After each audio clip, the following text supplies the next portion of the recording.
Good day, everyone, and welcome to today's word. Welcome to today's section. And being the first class for this particular word, for this particular diet. So what I'll be doing within a couple of minutes now is to do the general overview of what we are still going to be talking about in this particular subject, which is what business law. In terms of what are some of the things that we are still going to be learning as we are moving on. This is just the first section. So in subsequent class and in the coming month, weeks, what are the things that we are going to be talking about? And sorry for that. My name is Yada Abdulwasir, and I'm the second lecturer for this particular subject for these guys. The main lecturer is Mr. Aziz, which is not currently available. So by next class or in the coming week, is going to be joining us. So welcome once again, and this is business law. So from the word business and from the word law, now when we say something is a business, there's no how we define a business by not putting something that is lawful. The business has to do with something that is lawful, that is legal. So when you now refer to the law part of it, there are different definitions of law. There are different meaning.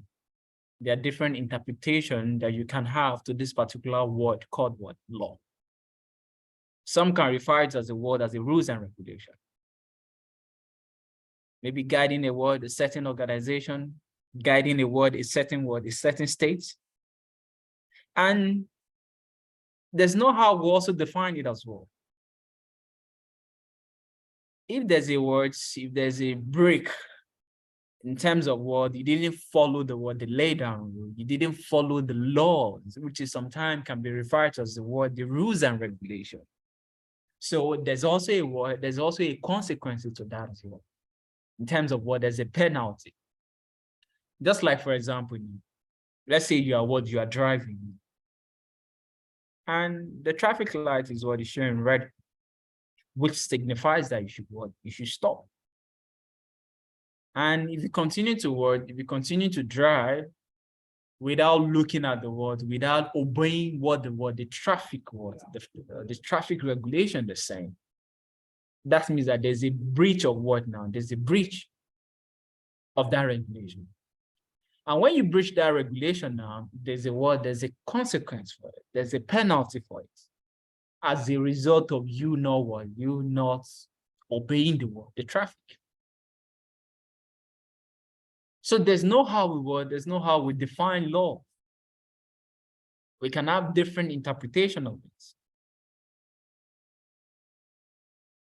It may be as rules and regulation, maybe within our country, within our organization, within our community as well. And if there's a breaches of it, then there's a penalty for it. So in business now, we'll be looking at different laws that each entity is expected to comply with. And if you look at the first thing that I make mention of is that there's no how we define business without saying something relating to law. Because I can remember maybe in some books they say a business is a lawful activity. For you to say that this is a business, it means that it is lawful. So in business now, what are the different regulations that is guiding business organization? What are the different law that is guiding business?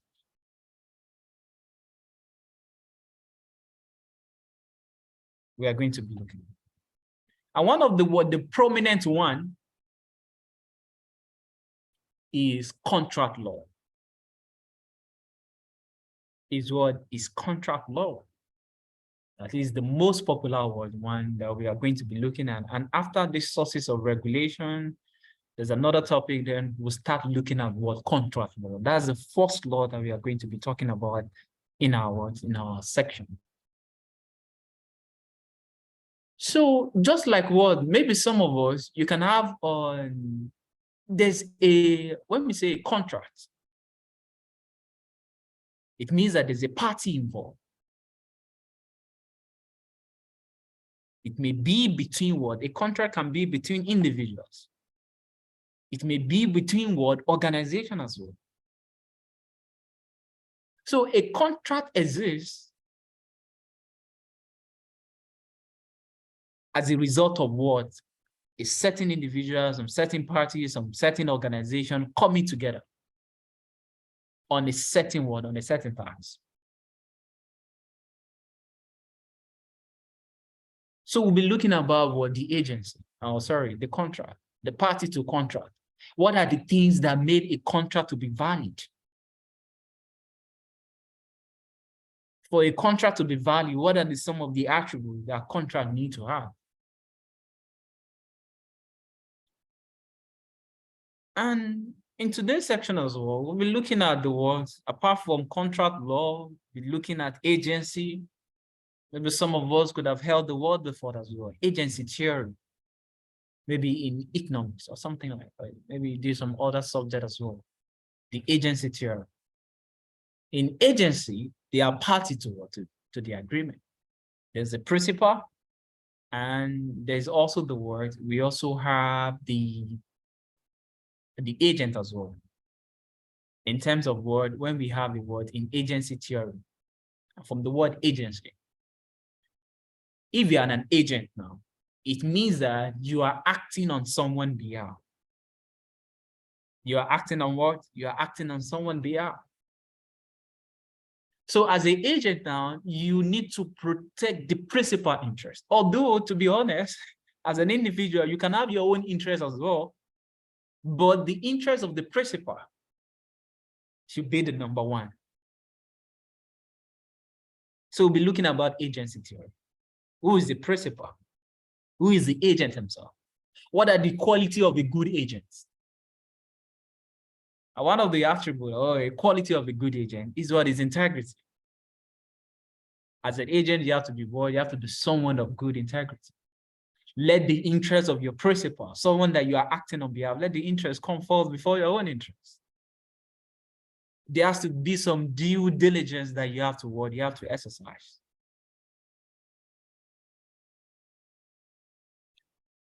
Apart from contract law, let me leave the one that we're going to talk about today.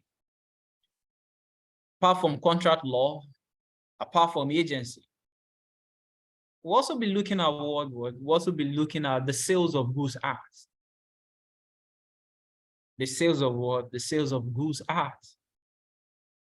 In terms of what? Hire purchase. What are the parties that we have in hire purchase transaction? Maybe some of us can have the accounting knowledge of hire purchase transaction before, where we determine the hire purchase price. We determine the interest. We'll be talking about the installment.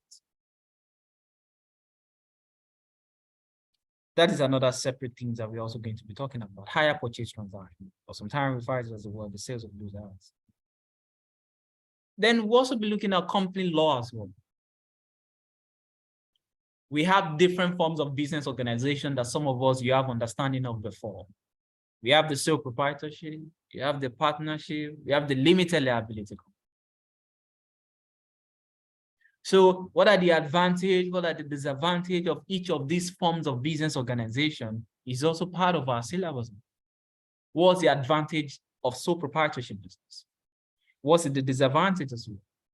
What is the advantage of partnership? What's the disadvantage of partnership? What are the different types of partnership? We'll also be looking at the Partnership Act. We'll be looking at the Partnership Act. What are the content of the Partnership Act of 1890? And to some of us, if you are also doing financial accounting as well, there's also we also have partnership accounts in FE.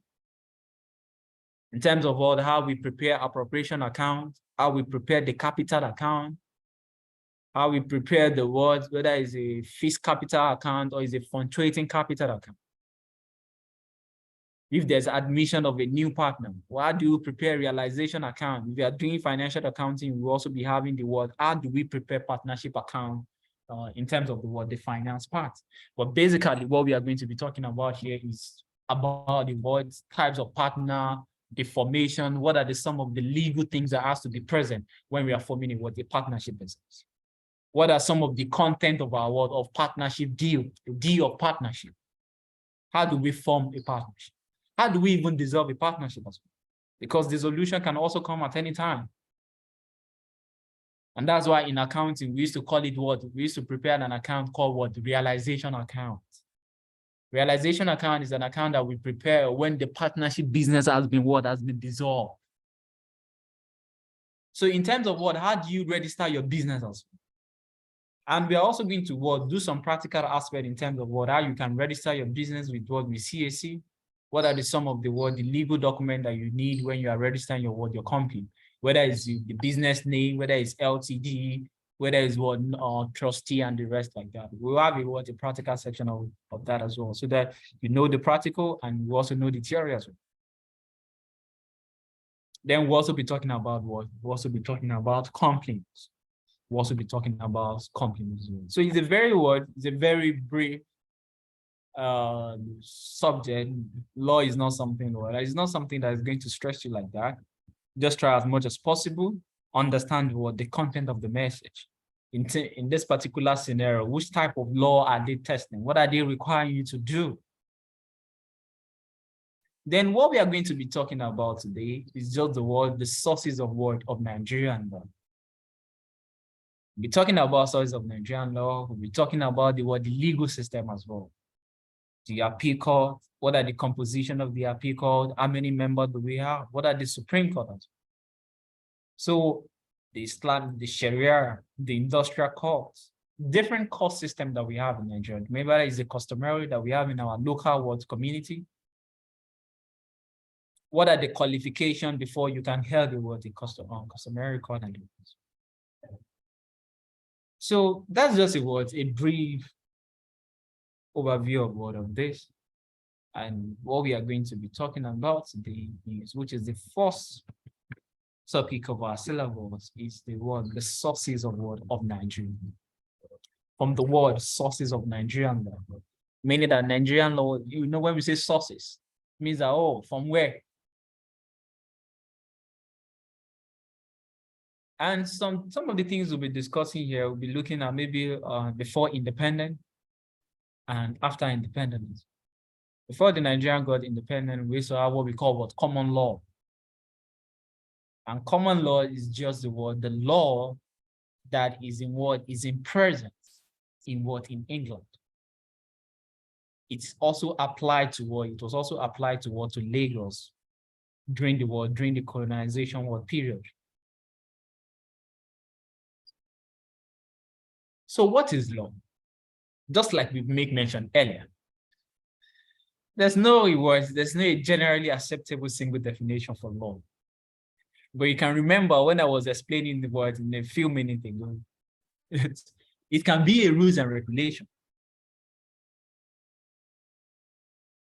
Maybe guiding individuals, guiding certain companies, guiding a state. And if there's if there's a lack of idleness to it, if you are not following those rules, there's a consequence. And I use the traffic light as an example. The red means you should stop, but you didn't stop, you keep on driving now. There's a consequence for it because you didn't obey the law. You didn't obey the law.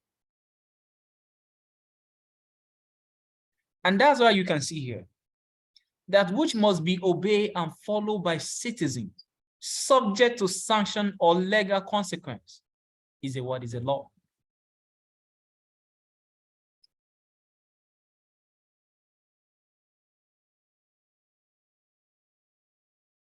A law is said to be a system of rules which a particular country or a community recognize as a regulating the action of the member, which may enforce by imposition of penalty for breaches. Meaning that if you fail to do it, you fail to comply, there's a penalty for it. It regulates behaviors of people. And that's why if you look at Nigeria and looking at our current environment, you can see, maybe during the presidential election, at least even the opposition party, everybody will know that, if you are not satisfied with the output that INEC declared, what you can do is go to court. You can't say that, oh, they should not do the integration, they should not do the, no. There's already a rules and regulation that if this thing occur, then this is the appropriate channels that you need to go to. So if you now have individual, if you now have a entity that is not complying with those rules and regulations, then there's a penalty for it. There's a sanction for it.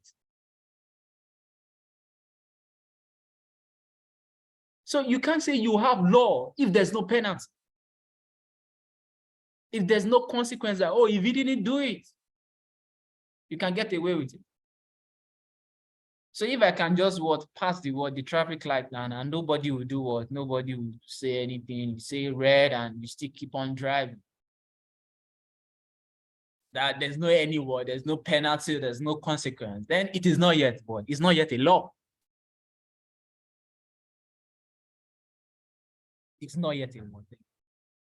So a law regulates the behaviors of the citizen. It's guiding. It's not only the citizen. No, we are talking about business now. It regulates the business as well. That, oh, if you fail to file your VAT as at when due, there's a penalty for it. If you fail to pay your company's income tax or any tax as well, as at when due, there's a penalty for it. That is now when there's a law. Law does not exist if there's no a penalty. The tax authority does not need to be to start chasing you before you know that you need to pay, before you know that you need to file your tax return. No.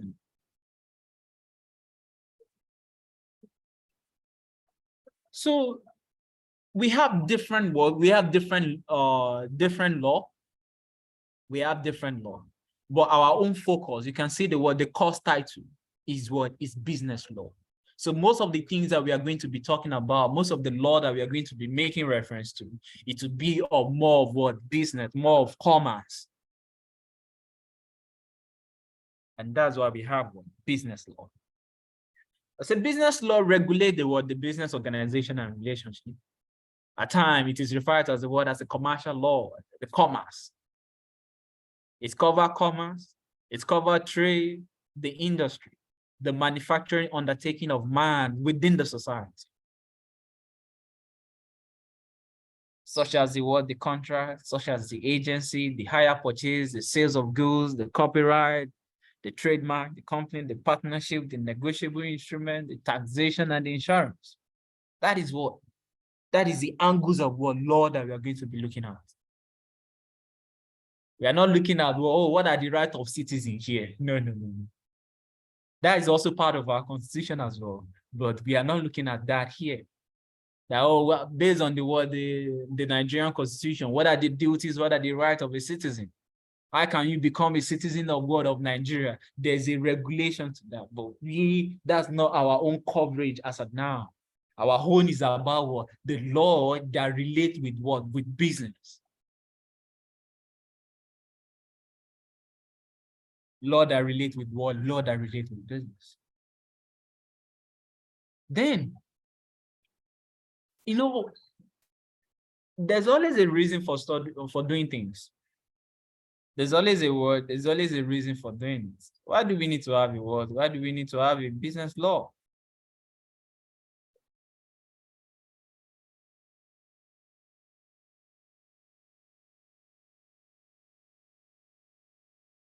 Why do we need to have a word? Why do we study law? And some of us now, at least, maybe we are doing principle of taxation. You could have been learning that, what are some of the content, or as you are moving on, what are the content of the personal income tax as amended in 2011? What is the 6th schedule of the personal income tax saying? What about the VAT law? Why? Why do we need to have what's the justification for tax law? The study of tax law is important for the following reason, among others. Their main objective, which is to ensure that sufficient revenue is raised to enable government provide the necessary amenities or infrastructure to the citizen.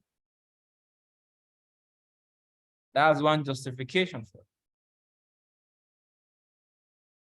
That's why we need to have the law. And you can see within our current environment now, we have new Finance Act, we have Finance Act 2021, we have that of 2022, we also have the Finance Act of World of 2023 now. Why will federal government come with some of those things? Is to ensure that there's a sufficient revenue so that the government will be able to what? Will be able to discharge its governmental activities. Another reason for it is what? Ensuring understanding of the aspect of the Nigerian legal system that regulates the levy and collection of taxes. Know the sources of the Nigerian tax law on taxation. Impartial knowledge of what the legal right and obligation of taxation in Nigeria. That you have to pay tax. It's your civil responsibility. And tax law is also meant to what? Because it's very, very crucial. It's also meant to protect the taxpayer as well. Because nowadays, at least in Nigeria, if you look at our business environment, to be honest, we have a lot of possibility of tax. The states will collect this, the federal government will also collect on this same item. And just like a case of Lagos State used to collect or used to charge consumption tax. It's still the same as VAT. Because they will charge you VAT, they will still charge consumption tax because that one is going to the state government. VAT is going to the federal government. But it's still based on the same item, just one item, different tax authority collecting the same, different amounts.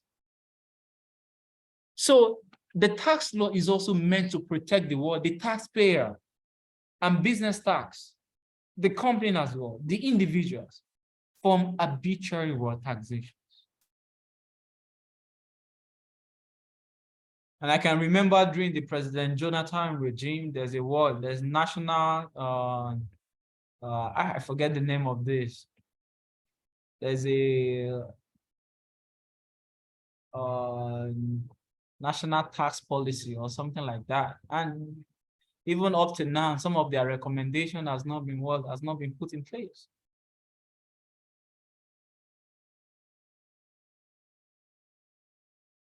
That's some of the reasons. Avoidance of error when filing tax return, so that the tax law will be able to guide us that, if you want to file your tax return, these are the words, these are the necessary documents that you need to watch, these are the necessary documents that you need to watch, you need to come along with.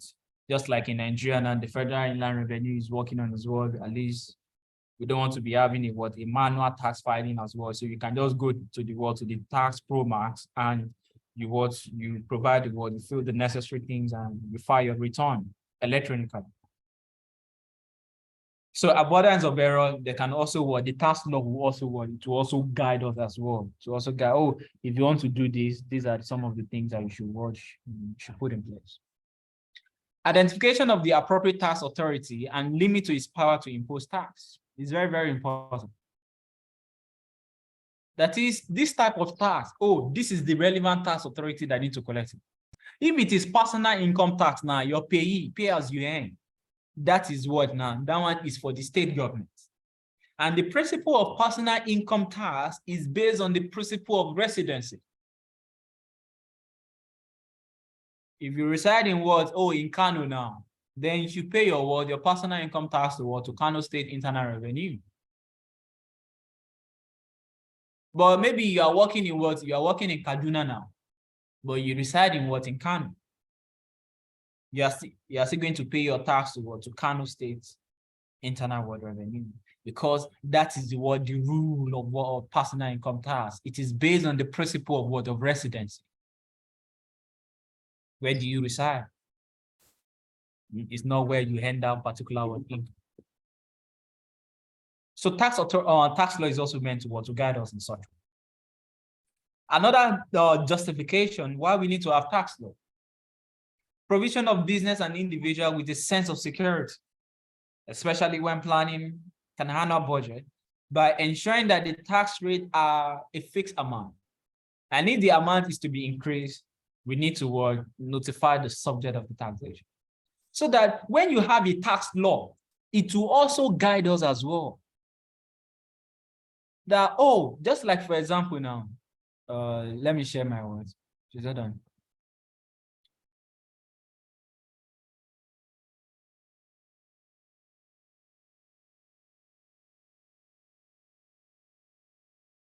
Let me say what now? Let me share my screen. Let's say we want to look at the personal income tax rates. Personal income tax rates.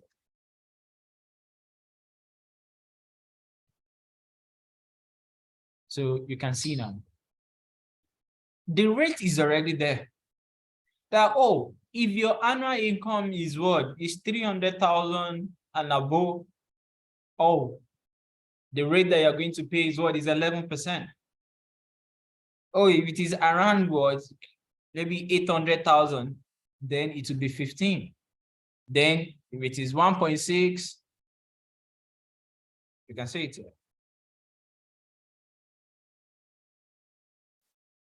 So as an employee as well, this can also what? This can also guide you as well. That, oh, if your income is what is between this and this, so that you're able to what? To aid your planning. That, oh, if your salary is between this also amount, oh, these are the what? The tax that you expect. These are the amount of tax that, oh, you are likely to pay. The rate is there. This is part of the Personal Income Tax Act. Is to what? Is also to aid our plan. Is to aid our what? Our budgeting as well.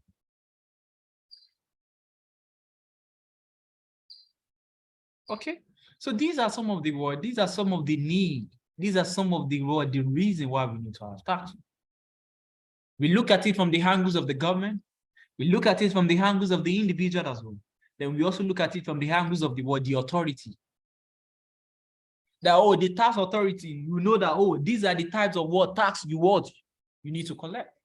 Oh, the local government now, at least one of the tax that local government, based on the word, our constitution, if you want to name a street, naming of street, the registration that you're going to pay, oh, I want this particular street to be what? In that street.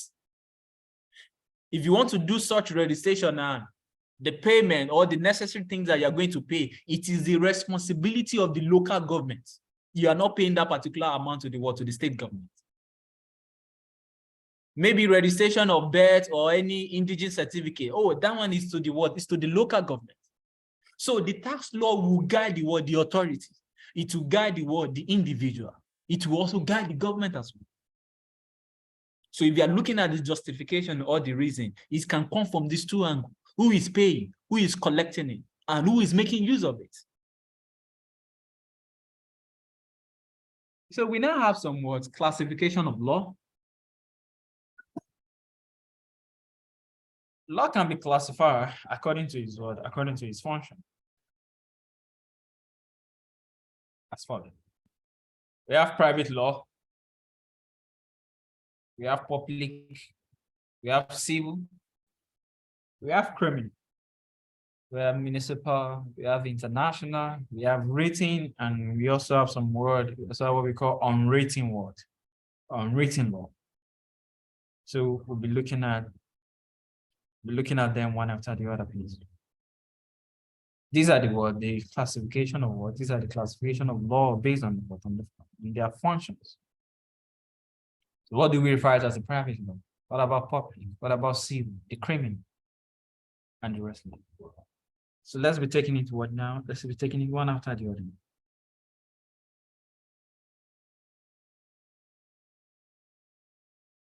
When we say private law, this is a set of word of law that regulate the relationship between citizens. It deal with what? Enforcement of what? Of rights. Example of such law is a contract, the family law, the law of tort and trust. Such as what? Succession law. From the word private, this particular law deal with what? It regulates the relationship between what? Relationship between individuals.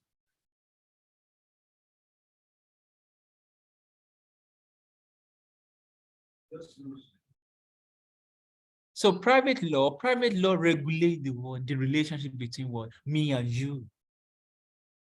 so that everybody will know his or her own rights. You will not be free cheated. How else will not be free cheated? Private law regulate that.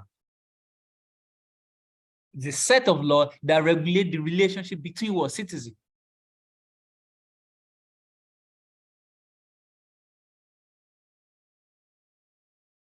Between individuals. What about public? From the word public. There is a set of law that regulate the relationship between the state and the citizen. Between Nigerians and world, between our country and with the citizens. That's a public law. That, oh, as an individual now, these are the responsibility. These are some of the things that you need to do as a citizen of Nigeria. Then what are the things that my country also need to do for me as well as a citizen? What are the things that I also need to do for my country as well? Then public law try to regulate that. This is a set of law that regulate the relationship between the state and the citizen.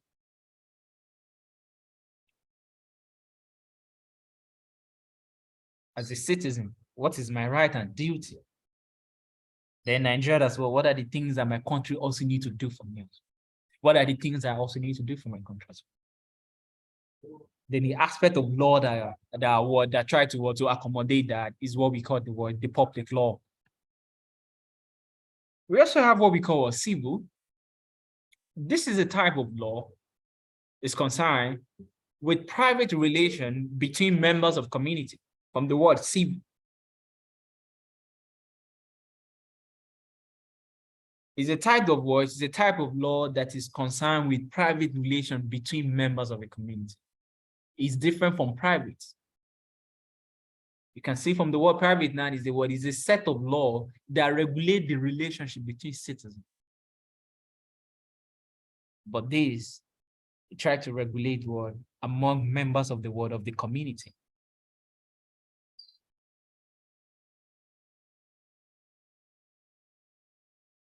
That is, it regulates the relationship between citizens and provide a means of remedy if the right of a citizen is breached.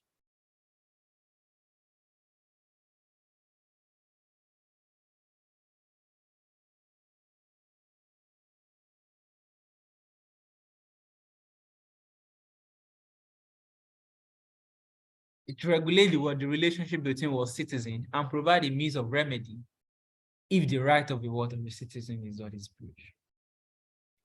And one of the words, that is one of the reasons for establishment of police. Because police deal with civil matter. Anything that has to do with civil. Oh, I borrowed someone money and he failed to pay back. Then we can report the case to police. It is more civil. So that is what civil is trying to do, to regulate the relationship between members of the community, to regulate the relationship between members of the state. So that it will give assurance to, if you borrow someone certain amount and he failed to pay back based on what you have agreed with, based on what you have in the contract, that, if I sold this particular inventory to you within 3 days, please pay back. Let's say within 30 days, that's the credit terms. And maybe after 30 days now, this particular debt is what is due. And we have been trying to send a mail call, there's no response. Civil law can also regulate such matters. We also have another one, which is criminal law. A criminal law is a law that defends acts or inaction that constitute offense in the society and the punishment for it. It punishes conduct that are considered harmful to the society at large. You don't steal someone's property.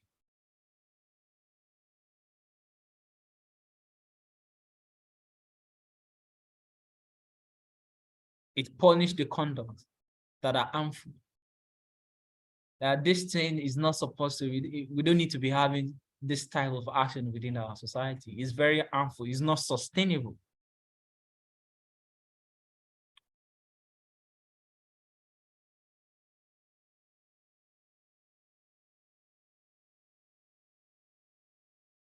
Criminal law is the law that defines the act or the inaction that constitutes offense in the society, and the punishment for it. Meaning that what it is not all action that need to be that need to be present. There are some action that, oh, if someone is doing it and is being called, it needs to stop immediately. It's not supposed to be things that will still continue for a long period of time. At least since I've been growing up now, I know that what in Nigeria, they used to say corruption. Every year, we see that, oh, someone steal what government money. And he still works. Every year, we still see something like this. I've not seen any year that EFCC will not have any we not have any problem with words on politicians. So that is the word, that's the goal of criminal law. It's to what? Oh, this thing is not what? It's very harmful to the society. So you need to stop. There has to be some regulation that will gather, oh, if you steal government money, these are some of the penalties that you should use for it. But at the end of the day, we see every year, at least every time, we see what? So all these things still happening in our society. Then we also have a domestic law. From the word domestic, it may be a word within the states. Just like, for example, now, Lagos State can have their own law. Ogun State can also have their own law. Bayelsa can have their own law as well, which will be different from the one that is even what? Rivers or Delta that is close to Bayelsa. So domestic law, this comprises of what? Local laws of Nigeria or any other states. Or it may be the one of what? Nigeria. It may be the one of what? Cross River. It may be the one of what? Imo State. It may be the one of Ghana. But it's still within that particular what? Geographic region. This comprises of the local laws of Nigeria or any other state. Example of what municipal law is the Constitution of the Federal Republic of Nigeria, which has effect and forces on Nigerian only. Our own constitution in Nigeria now is different from the constitution of Ghana, and it can only be applicable to what? To Nigeria. It can't be applicable to someone that is in Benin now. The constitution of the Republic of Ghana, which apply and has a force in Ghana only. Tenancies uses child law of Lagos State, which is that one is applicable to Lagos. Registration of titles laws of state in Nigeria. So each state can also have their own will also have their own law as well. Then we also have the international one. That is just like, for example, now I think there's international there's international court, and Nigeria is also part of it as well. And majority of most countries are also part of the international court. So the international law, at least it may be applicable in Nigeria. It's also going to be applicable in Ghana and other countries as well. This is a set of laws that regulate the relationship between different independent or sovereign countries, and they are usually in form of treaty, conventions, and protocols, international custom, etc. Example of international law include the Universal Declaration of Human Rights and the Africa Charter on Human and People's Rights. So this particular law is applicable to is applicable to members of different countries. And we also have what we call written and unwritten law. From the word written, just like our constitution is a written law. You can download it you can download it online. If you go to the National Assembly on their own page, you can see different law that is there. It's a written law. From the word written. A written law are the law that have been validly enacted by the legislation of a state or a country, which are written form and must be applied retrospectively.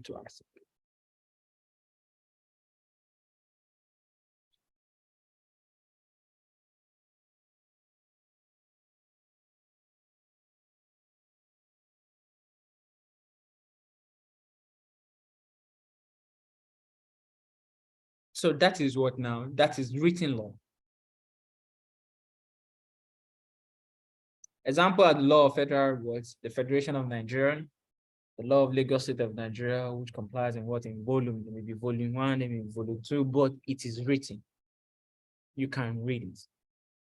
But we also have words unwritten, which is not really popular most of the time again. Because most law now are usually in form of words. There's a document that contains, is usually in form of word of written. Then unwritten law are those laws that are not enacted by the legislation. They include words customary and aspect of word receive what English law, which is the common law of word of England and the doctrine of word of equity. And we are going to be talking about very soon now. We are going to be talking about the common law. And in common law have 3 words. Common law have 3 aspects. Common law have what? Common law have 3 aspects that we are going to be looking about in shortly. So these are the different words. So these are the different types of words, law that can work. These are the different types of law that can exist. These are the different types of law that can work. These are the different types of law that can exist. We have the words. The last one, which is just make mention now, is the words, is the receive English law. And in the receive English law is divided into 3. That's what I want to make mention earlier. The received English law is divided into 3. We have the common law, we have the doctrine of equity, and we also have what we call SOGA. SOGA. SOGA means what? The statutes of general application. So those are just the 3 division of received English law, which we are also going to be talking about. There's common law, there's doctrine of equity, and we also have the SOGA, which is statutes of general applications. So we also have the one of the written in terms of you can read it down. Yeah, just like our constitution. The international law is usually applicable to more independent states, so far that you're a member. Just like in Nigeria now, there's this. In corporate governance. In corporate governance, we have corporate governance for Commonwealth. And Nigeria is also part of Nigeria is also part of the Commonwealth as well. So there's a corporate governance regulation that is issued by the Commonwealth. So which is applicable by the members of the Commonwealth, which Nigeria is there, South Africa, Canada, UK, and some of other countries as well. So that's like a word to them that is like an international law, because so far that you're a member of that particular organization, at least you are expected to use it. Just like ECOWAS as well. At least ECOWAS has been planning to come up with single currency for all the West Africa. I think their target maybe is 2026 or maybe in 3 years' time, that the West Africa should be having a single currency called ECO. That's some advantage. We also have the domestic law, which sometimes refers as a municipal law. It's just a law that is like a domestic law that is only applicable in a certain geographical region. Lagos State can have their own law, different from that of the Lagos State now, which is Ogun State. And Nigerian can also have their own law. This one is only applicable in Nigeria. Maybe so a domestic law may be maybe from from country perspective, and can also be from the state perspective as well. Then we also talk about the criminal law, and we say that the criminal law, one of the major purpose of criminal law is to punish on harmful actions, harmful action in the society. Things that we say that is not really going to be sustainable. So one people is doing it, we have to get it caught. And just like what, at least I don't want to use that as an example because it looked like somehow, at least there was a case that one of our wards, one of our former Senate president have issue with the UK, and that particular regulation they have not even worked. They have no words. That's the first case that will deliver on that particular law. So when they see that something is this thing is very, very harmful, we don't want people to be doing it. And you can just come up with the word, you can just come up with a law to word that, we do this, there's a word, there's a penalty for it. Then we also have that of the civil, just to regulate the relationship between members of a community. The public is for what? For the state and the citizen, for Nigerian and the citizen. Or as a Nigerian, what are the things that I need to do for my country? What are the things that I'm also expecting my country should also do for me as well? The private law now is just between you and what individual, between me and my family, maybe between you and your friends as well. So it deal with what? This is a set of law that regulate the relationship between citizens. It deal with the word enforcement of rights.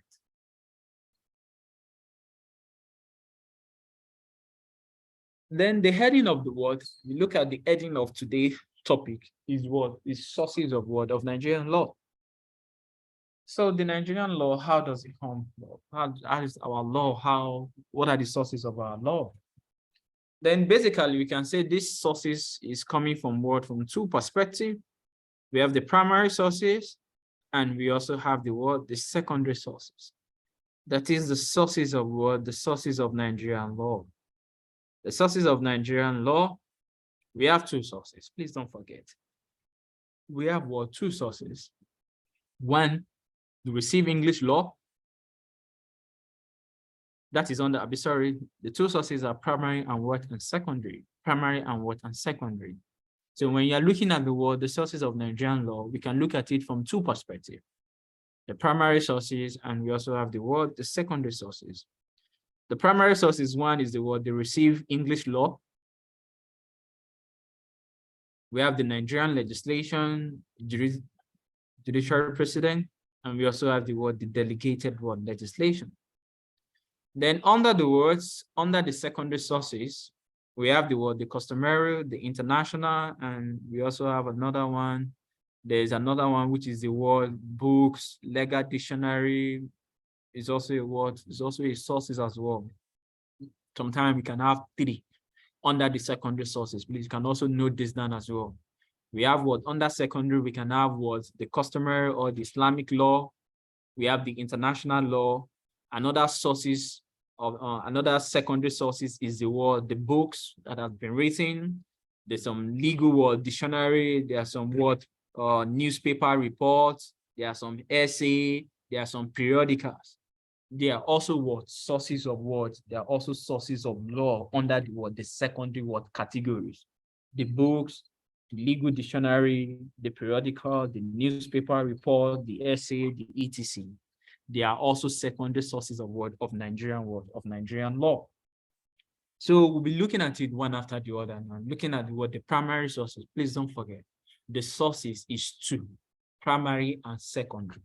So under primary, we have four. We have the received English law. We have the Nigerian legislation. We have the judicial precedent. And we also have the delegated legislation. Under secondary, there are three. There's customary law, or sometimes referred as Islamic law.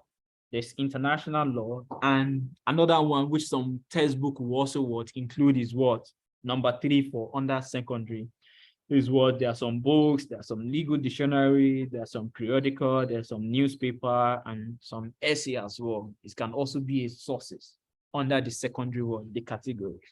So let's now be taking it one after the other now, looking at it from the angles of the primary source, and be looking at the received English law. The received English law. And before that, we also have sources of Nigerian tax law. That is our tax law. It can come from from this. The Constitution, judicial precedent, the statutes on tax matter, the secular and practice of inland revenue officials, the opinion of the tax expert, the budget pronouncement of relevant words and ministries. So these are the sources of tax law. It's different from what sources of Nigerian law. The sources of Nigerian law is two, whether it's primary source or is secondary source. Under primary source, we have the received English law, the legislation, the case law, the delegated legislation. Under the secondary, we have that of the word international, the customary, we have the books and the rest like that. But it's different from sources of tax law. These are the sources of tax law. The Constitution, judicial precedent, on tax, statutes on tax matter, the circular, maybe circular from Federal Inland Revenue, from Joint Tax Board, from Tax Appeal Tribunal, and the rest like that. The opinion of the tax expert as well. It can also come from the budget of the word, or budget pronouncement of relevant word, ministry, department, and what an agency. So let's not be looking at this one after the other, which is the word. The first thing that we are going to be looking at now is the word, the receive English law. And the receive English law is divided into what? The receive English law is divided can be divided into three. The received English law can be divided into what? Yeah, can be divided into three. And please don't forget this in case of the word, the multi-choice. Don't forget this word, this date. What's a word? This is for SOGA. I'll still come back to it. We call it SOGA. It means what? Status of word of general application. That's why I said, I make mention of it earlier. The received English law have three divisions. There's common law of England, doctrine of equity, and there's also what? Status of general application, which sometimes we call it what? SOGA, SOGA, status of general application. Now, let's now start from the word, the received English law. And one aspect that we are going to be looking at is the word, is the common law.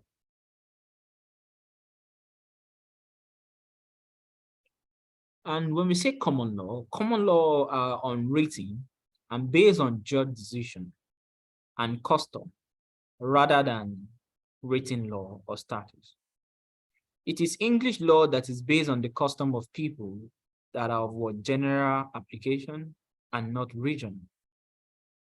And you know, as a result of colonization, some rules during the colonization period, there are some law that is applicable in what? That is applicable in England. That as a result of the colonization, it was also applicable in what? In Nigeria.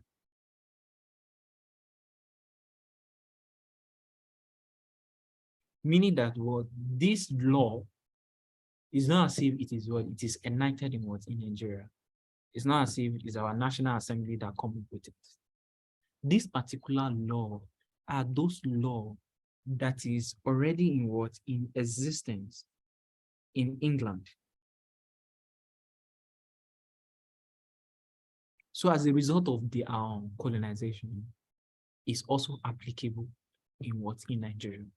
It's not as if this law primarily what? Originated in what? In Nigeria. It's coming from what? It's coming from England. But as a result of the colonization, they also what?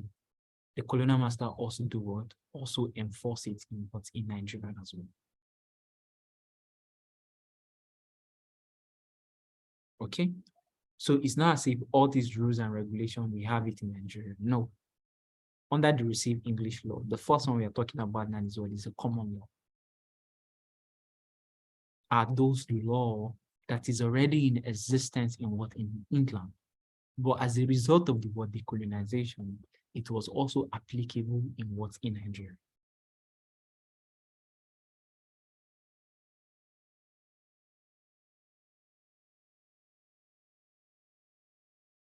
Okay?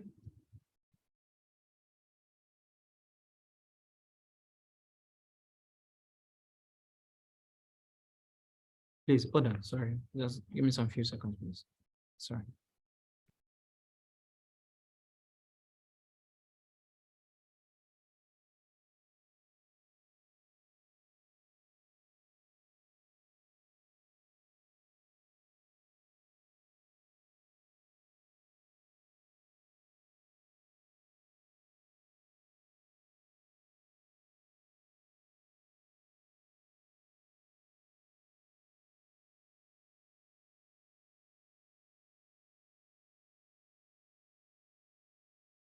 Okay, so let's continue. So that's what that is the common law.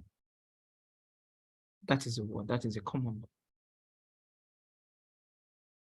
And common law become what systemized when court administer what justice according to the custom of realm selected the best of the words of the custom and apply them consistently throughout the country. This is made it rules uniform or common throughout the world, throughout England. Meaning that words, if this part from the word common, if this particular word event has occurred before, if this particular event occurred before, and this is the word, the judge said that, oh, this person is right, this person is what is wrong. It means that what, if this particular situation also occurred, just like a case law, or sometimes referred to as what, judicial precedent, it will also going to be applicable to what, to every other thing as well. It's common everywhere. Whether it's in England, whether it's in what, whether it's in Nigeria. But please don't forget, this law originated from what, from England. And as a result of the word decolonization, is also applicable to what, to Nigeria as well.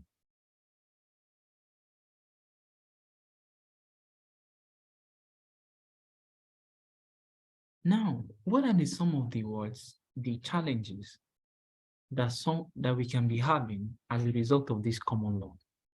Because sometimes, the way the whites behave is somewhat different from the way we the African behave. Our culture is not really what, our culture is not the same. The way Africa sees something is different from the way the white man can say.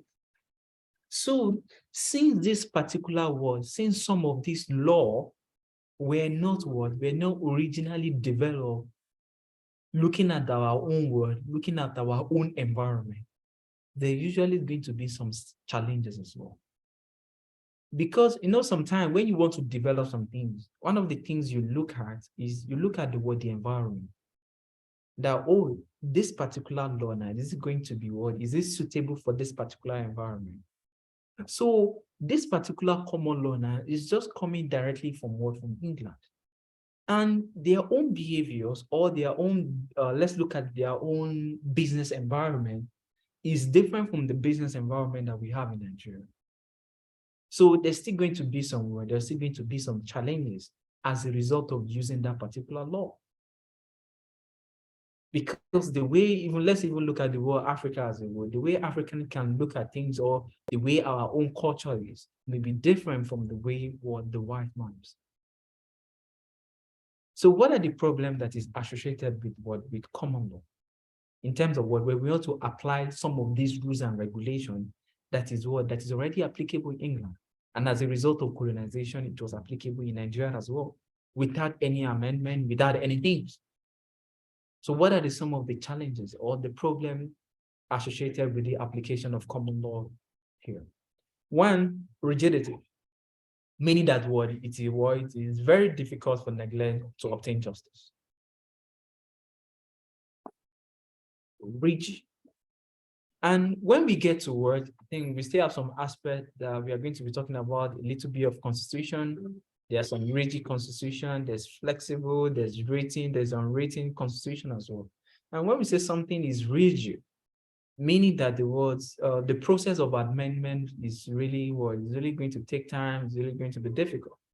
But from the word flexible, as a result, as the business environment is changing, we can be updating our word, we can be updating the law just as a result of the business environment is changing. But this particular common law is somehow rigid, meaning that it's very, very difficult in the process of making some amendments to it. And another challenge is also inadequacy of right, which to commence action at common law, which deprived neglect of course of action and resulted in failures of justice. Sometime in law, we can use a word now. I think I was not born there, but I think I think maybe during what President Muhammadu Buhari first time, there's a particular law.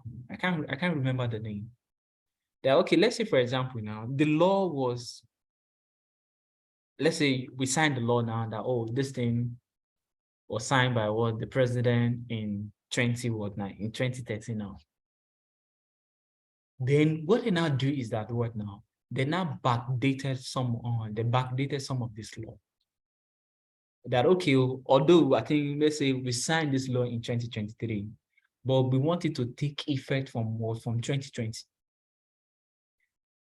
So meaning that if there's someone now that has been caught, or you violated that particular regulation then, but the law was not in existence as at that particular period. Okay, let's say someone committed an offense now in 2020, but there's no regulation then in 2020. Now we now have a regulation now in 2023. So we are now saying now that okay, we want to backdate this law now to 2020. So meaning that anybody that has committed this particular offense now from 2020 is going to be Is going to be punishable.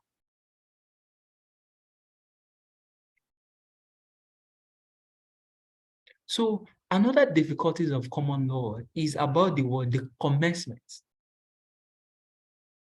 That okay, when are we going to know the commencement? When should we start? Because maybe someone could have had the words, maybe you engage in certain action before, but there's no regulation there.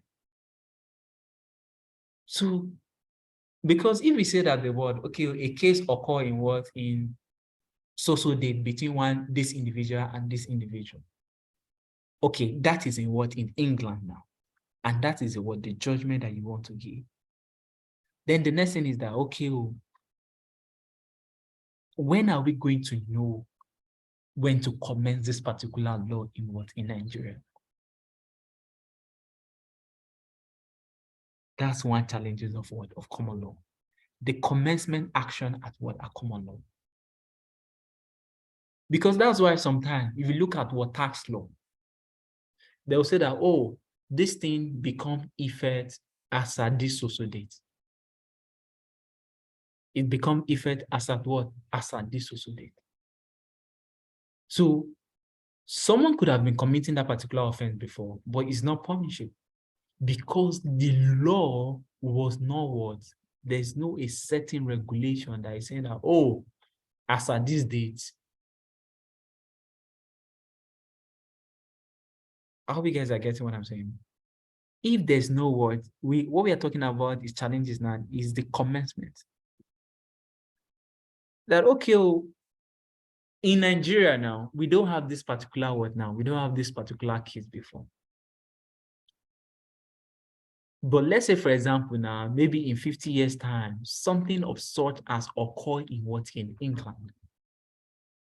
Now, the challenge is now is that, okay, what date are we going to say that, okay, we commence this particular law in Nigeria? Because most law, there's usually a commencement date. That, this particular law take effect from 1st of January 2023. This particular law take effect from February 2023. That's another challenge of common law. Another thing is that common law was too technical comprehension of common man. Sometimes you can't compare who developed it than who is using it.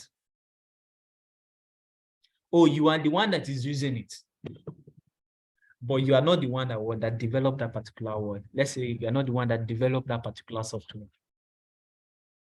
So, due to the nature that this particular law was not originated in Nigeria, it comes with a lot of complexity. There's a lot of technical things that is involved. The common law was too technical for comprehension of the word of the common man. Because you have the law now, but the technicality of it is also very, very important. And if the word now, for example, now, if something is what is being set up, and that's why sometimes, when there's a word, there's a change within organization. One of the things that we used to require management to do is that word. Some of the employees should also be carried along so that you understand how the process is being developed. But if something was, you do not reward, you are not part of the decision-making process, none of the team member is there, and at the end of the day, it's just straight, okay, from now on, this is how you need to be doing it. You don't understand some of the technicality involved. It will be very, very difficult for someone to apply it. Because if this particular law was not made in Nigeria, it was made in another country. But we are now asking that, okay, Nigeria, you need to be using it. Some of the technicality, some of the content that was used to develop, their environment could have taken into consideration. And you are not in that particular environment now. So it is very, very difficult then to apply common law. Then another problem that is also associated with common law is inadequacy of remedy at common law, which is mainly damage. The latter being unsuitable where injection, specific performance, and other equitable remedy that developed later could have been more suitable. Let me highlight this.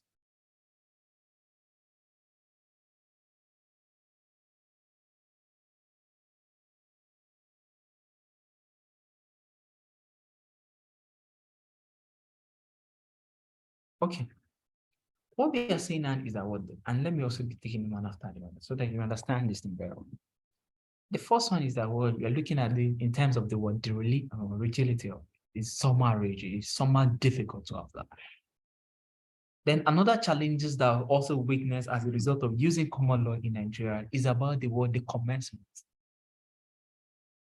Another challenge is about the technicality of it. That it's not really easy for a common man to understand some of the technicality that was used when developing a common law. Then another difficulties of common law is inadequacy of remedy at common law. That if this particular thing occurs, what is the alternative course of action?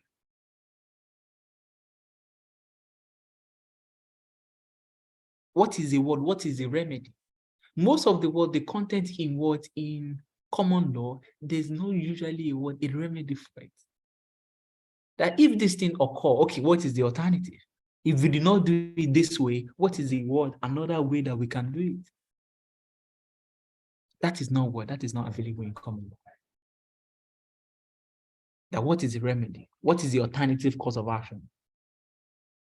If you are not looking at what happened between Balogun and James in this also date, in what other way can we also look at it?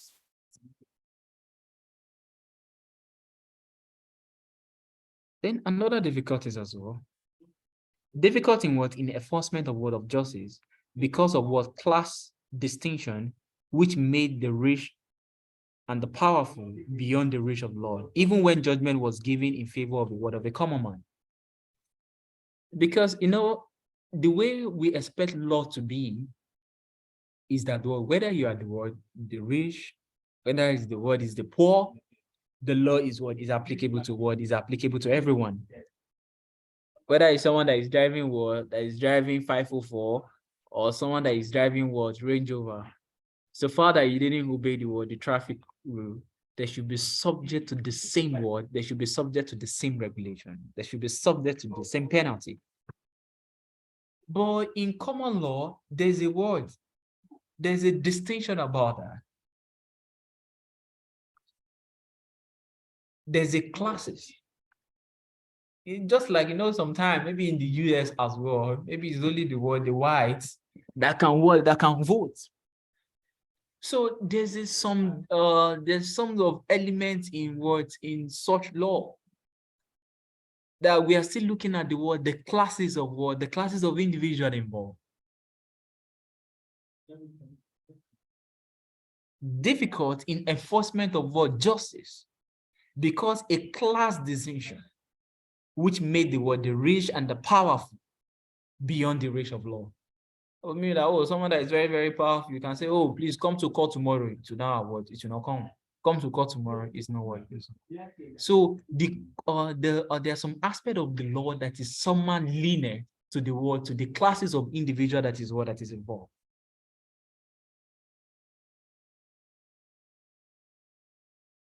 Okay. That is one aspect of what of common law.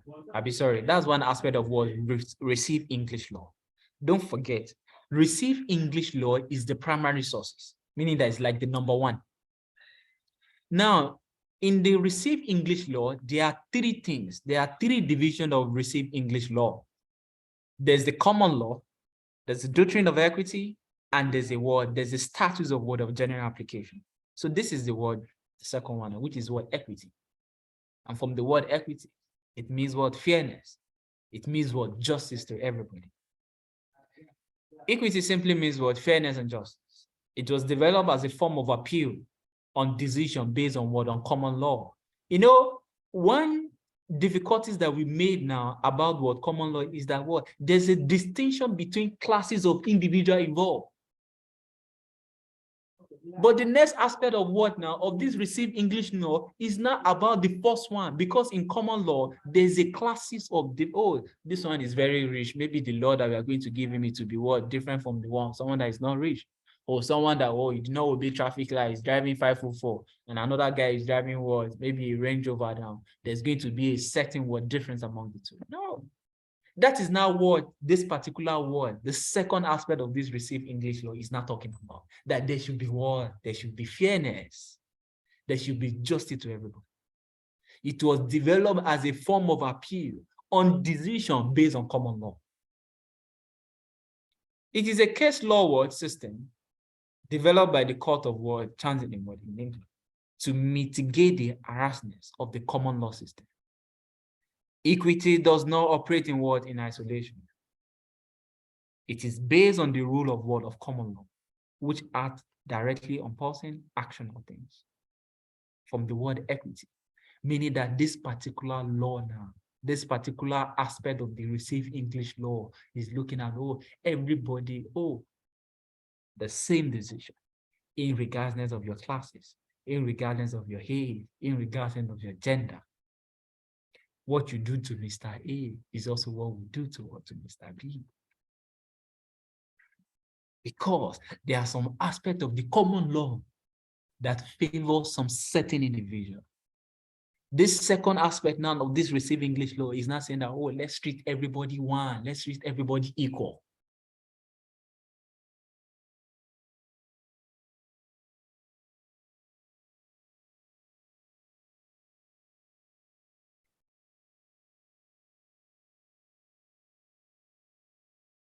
Now, look at this.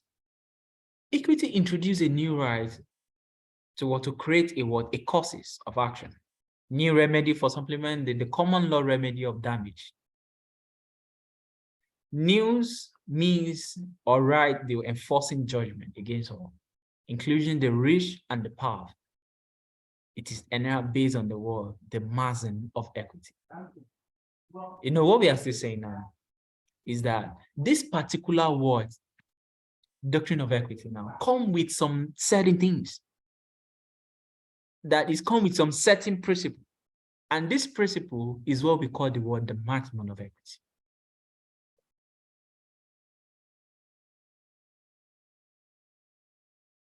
That is the principle of this particular word now, of this particular doctrine of equity, is what we call the word, the maximum of equity. And what is it saying?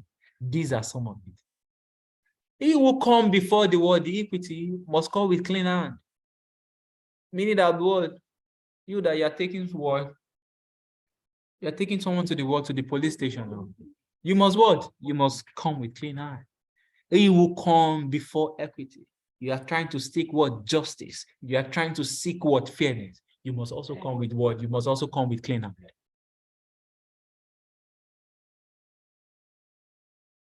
That's one. And another one is that what? He will seek equity must do what? Equity. You that you're seeking for fairness, you that you're seeking for what? For justice, you must also be someone that is just as well. That is one concept of it. He who he who seeks equity must do what? Must do equity. You must be just, you must seek fairness. You that are saying that, oh, this thing is right, you must also, oh, this person is doing what is not right. You yourself, you must be doing what is right. That is one. Equality is what? Is equity. Treating what? Treating everybody what? Treating everybody equal is what? Is equality. Let's treat everybody what? Let's treat everybody the same. Irregardless of what? Irregardless of where you come from.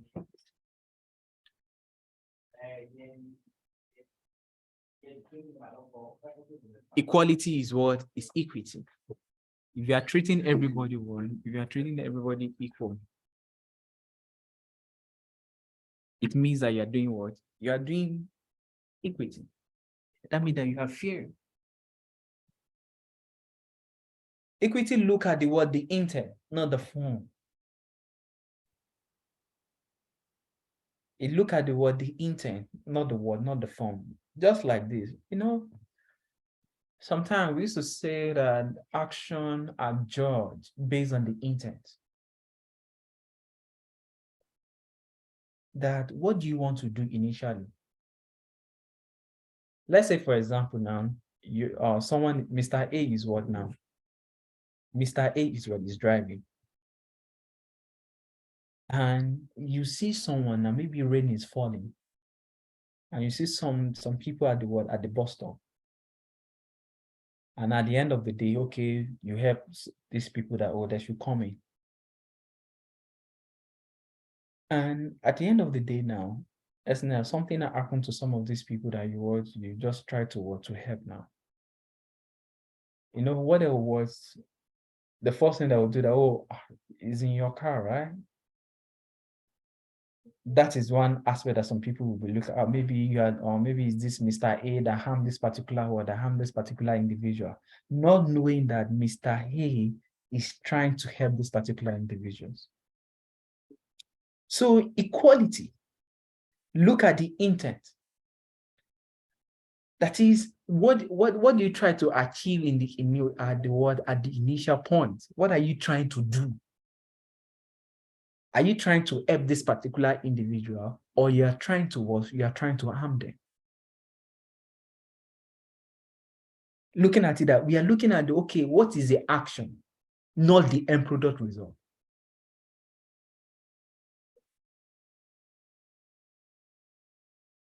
That is one concept of what doctrine of equity. Another one is that where the qualities are equal, force in time prevail.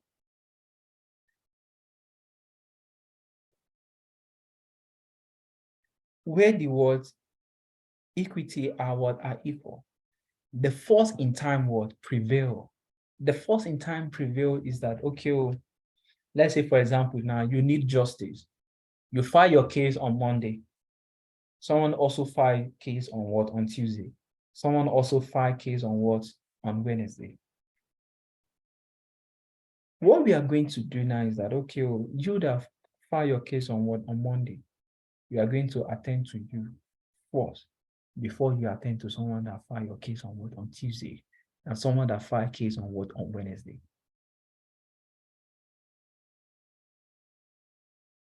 That is what we are referring. The force in time the force in time prevail.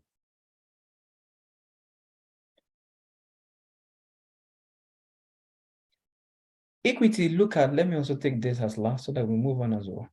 We can learn other concept that is also part of this. Equity look on that has done. Equity look on that on what has been done, which thought to be what to be done. In terms of what have you done? And what are you supposed to do? Because there are different things. Oh, you have done this. But what are you supposed to do? Oh, I have done 80%. But I'm supposed to do 100%. So we are going to look at, okay, what have you done? what you have not what you are expected to. Okay, there's difference between that. Okay, I have done this, and there's a difference between that. Oh, this is what I'm supposed to do. So based on this particular principle, we are going to judge you based on what you have done, not what you are supposed to do. Oh, this is what I've done. But it may be different from what you're supposed to do. So the judgment here now is based on, oh, what you are expected to what you are expected to do. So you can also check other one as well. Then the last one, which is what we usually refer to as what ASOGA. Statutes of what of general application. This is the last aspect of the received English law. The received English law have three divisions. There's that of the common law, the doctrine of equity, and we also have the statutes of general application that we are enforced in what as at January 1, 1990.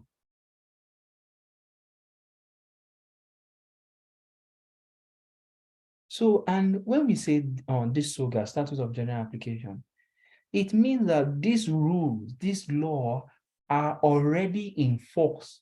We are already using it in England before 1st of January 1990. 1900.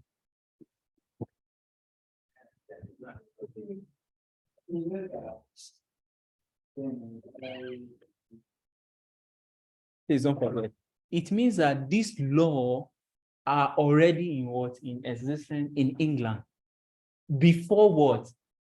1st of January 1900.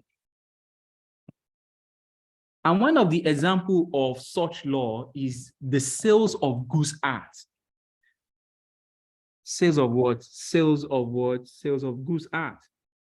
Sales of Goods Act is in 1893.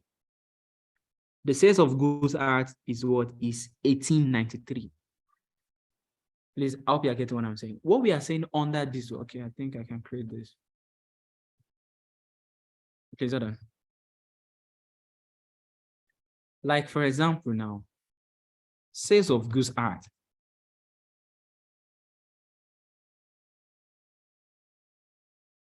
It is 1890 what?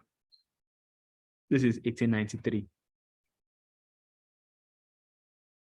So what we are saying in this word, statutes of general application, this SOGA, is that those laws that are already in existence before what? Before January 1, 1900. And one of the examples of the law that is already existing before this date is what? Sales of Goods Act of what? Of 1893. We also have another one, if I can remember. We also have what we call Factory Act. We also have Factory Act of what? That one is also 1889. Yeah, that is Factory Act. Factory Act was 1889. So when we say statutes of general application, it just simply means that those laws and regulations that is already in existence, that is already being used in England. Is already being used in England before what? Before January 1, when it was extended to what? To Nigeria. Because this received English law, there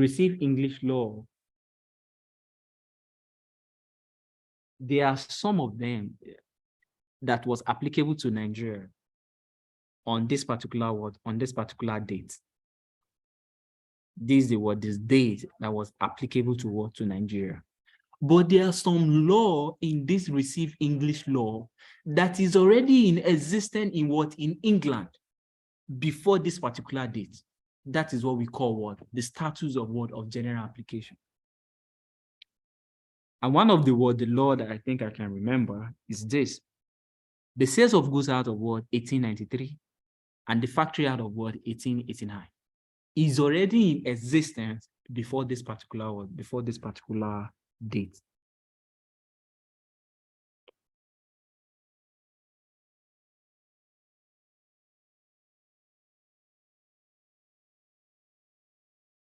England was a colony colonized Nigeria for a decade, and the consequence of it was the law enforced in Britain were enforced in what? In Nigeria.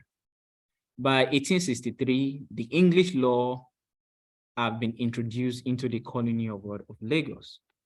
As a colony, the territory does become the British hegemony in legislative matter, in which case all law emanating from British Parliament were applicable and enforceable in Lagos then.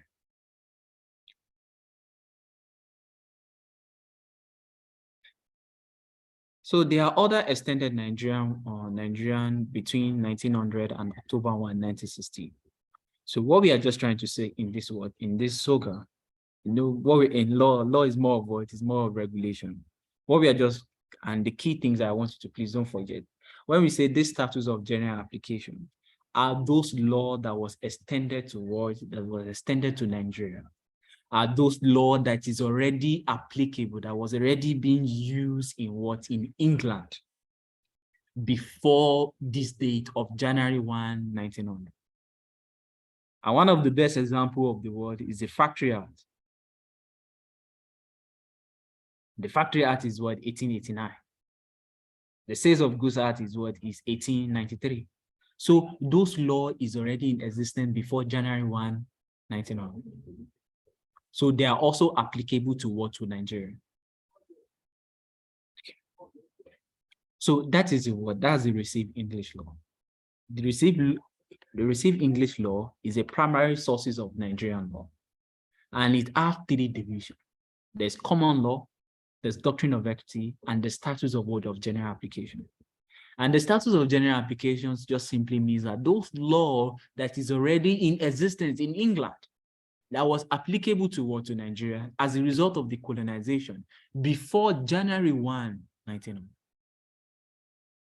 There are still some, but at least the one that I can remember is that sales of goods and the Factory Act. There's still some element of Factory Act that we are going to be looking at when we get to which is also part of our syllabus as well. So that is the one sources under the primary, the received English law. Another primary sources of Nigerian law is coming from our legislation. It's coming from our legislation.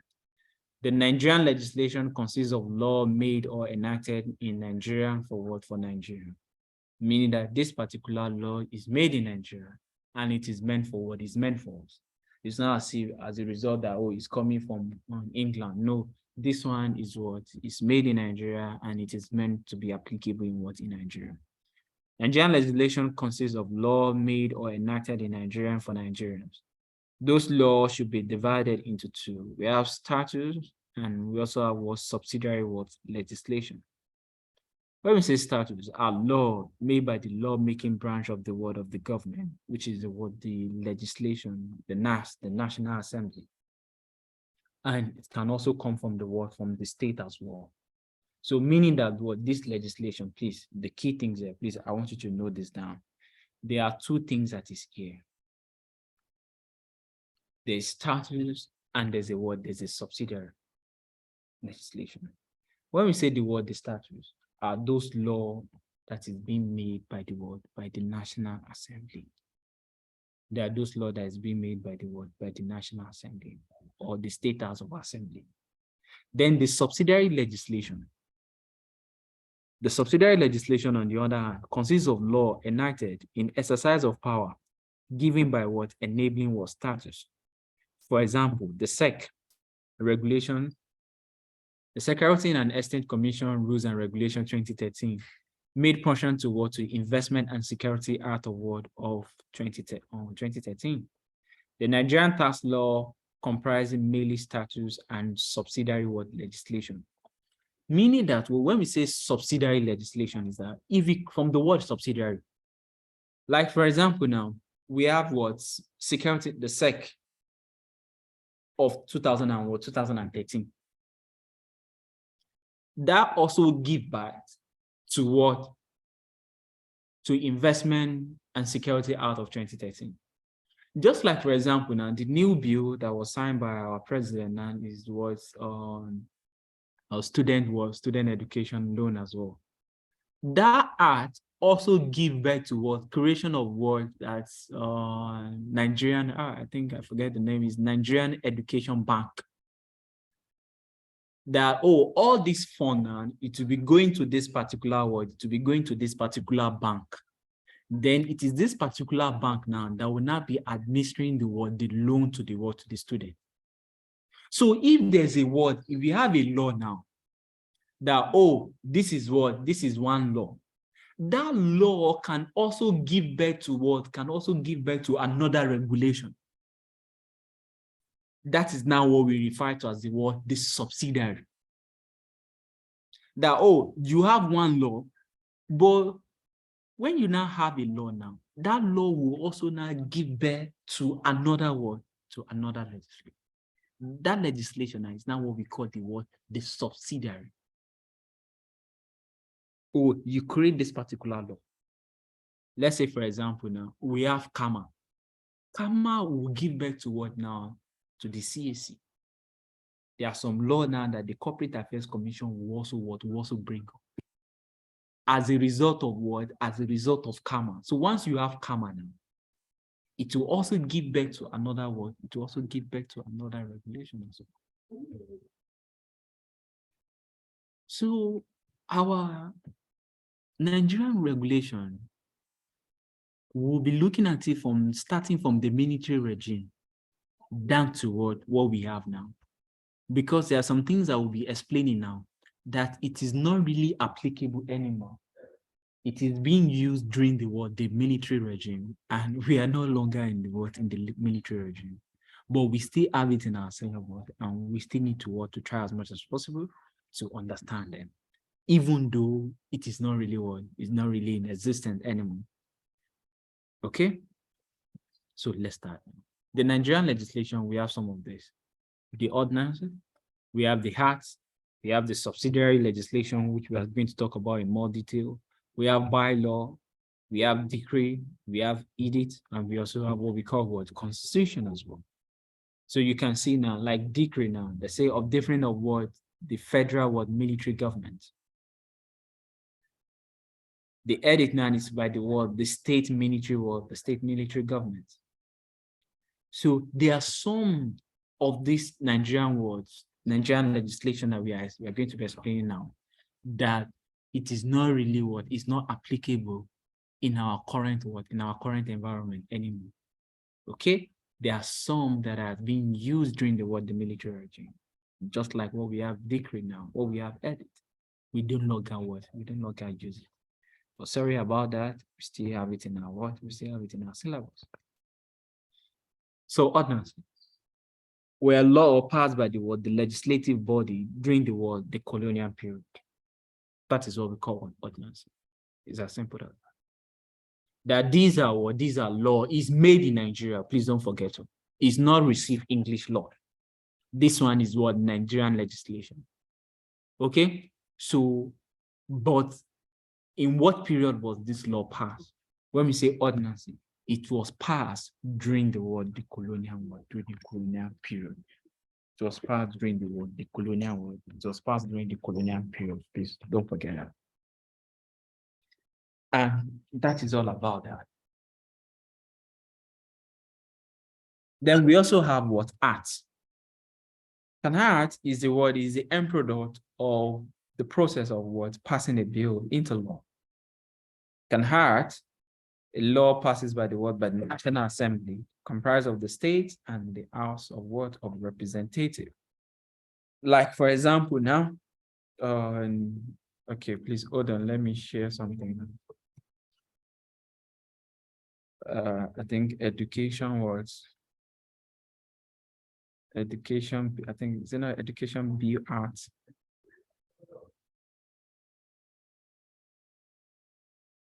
can't remember the name, sure. But there's oh, sorry. Okay, student loan law. Okay, so this is what. This is a word now. This is a law now. So once the word, the president has what assigned now, then it become a word. It become a law. And at least this is one of the current words. There's also what information protection word. Sorry, data protection law that was signed by what the current president. So I think around last week. So once it has been what, once it has been, it's passed through the word, the National Assembly, whether it's the word, the states, that one will be signed by the word, by the state government. If it is by the word, by the National Assembly, that one will be signed by the word, by the president. So after it has passed through the word, the first reading, the second reading, the third reading, and everybody is certified, then take it to the word, to the president, then it will sign and become a word, it become a law. Then we also have another one called what? Bylaw. Bylaw are rules and regulations made by the word, by the local government for the governing of his area. Okay, that is what bylaw. And don't forget, in case of the word, the short answer. Bylaw is by rule, is by the local government.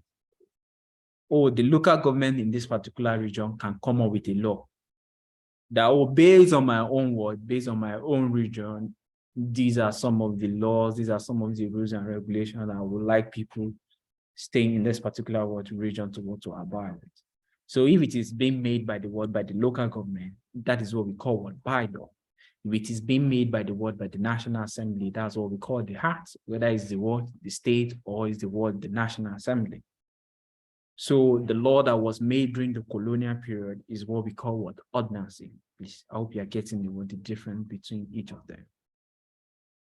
So bylaw is by word, are rules and regulations made by the word, by the local government council.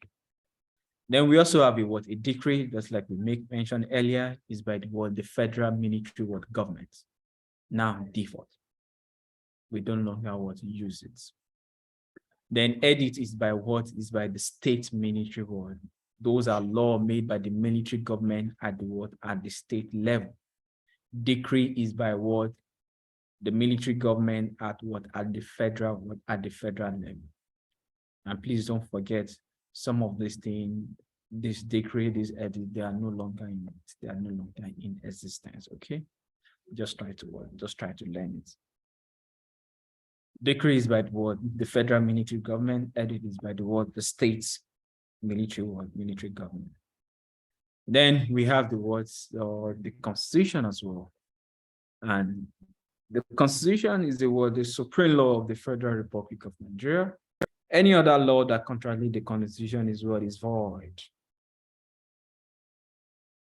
Any other words, any other thing that is in existence that is not in words, that is not in line with the Constitution is what is totally void. Meaning that what Constitution is saying this, maybe a decree, ordinance, and the rest is saying that no. If it is not in line with the Constitution, then it is void. It is not a law, and it's void. So the Nigerian Constitution is the ground and the main sources of all law, including the tax law in Nigeria. No part of the Federal Republic shall be governed except in accordance with in accordance with the Constitution, whether it's the local government, whether it's the states, whatever any part of the country. It must be governed in accordance with it must be governed in accordance with the Constitution of the Federal Republic of Nigeria. Okay, so those are those are the different aspects of the Nigerian legislation. We are still under the primary source, please don't forget. In the primary source, we have we have 4 sources. In the primary source, we have how many sources? We have 4 sources. We have the number 1, the received English law. Number 2 is the Nigerian legislation. Number 3 is the case law, or sometimes we refer it as the judiciary precedent. Okay, so this is number 3 now. We are still under the primary sources of the Nigerian primary sources of the Nigerian sources of Nigerian Constitution. Please don't forget. The first sources is primary source, and let me go up a little bit because it is law, so it's just more of theory. The first sources, we have primary source, and we also have secondary source. Under primary source, we have three. The first one is the received English law, and under received English law is divided into three: the common, the equity, and the statutes of general application. The second one is the Nigerian legislation. The third one is judicial precedent, or sometimes referred as the case law. Then we also have the delegated legislation. And when we say judicial precedent, is just like, that is what we use in the court system. Let's say, for example, now there's a case between Mr. A and Mr. B. This is what happened between Mr. A and Mr. B. And the court ruled that Mr. A is Mr. A is right. So if that same situation also occurred to the same situation occurred to Mr. C and Mr. B, then we are now going to fall back to, okay, this same thing is this same regulation or this particular conflict between Mr. C and Mr. A. The same scenario. The same scenario is also in the case of Mr. A and Mr. B. And in the case of Mr. A, please don't forget, it's very simple stuff.